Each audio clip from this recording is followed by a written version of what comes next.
এটা তো হাসা কথা। ধরেন আরো তো ব্যাকে আপনারা গালালি করেন, জানি গালালি করেন।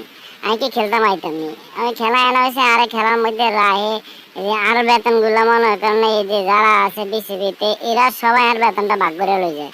এই আমি খেলি ধরেন স্পন্সর হিসেবে ওই দিকে দেখতেন যেগুলো এগুলো আমার থাকে।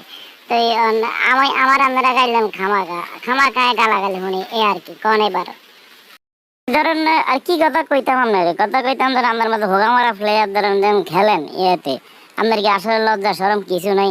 আপনি কি বাল এই দলে খেলানোর যোগ্যতা আসেনি, এটা তো আগে কইলাম।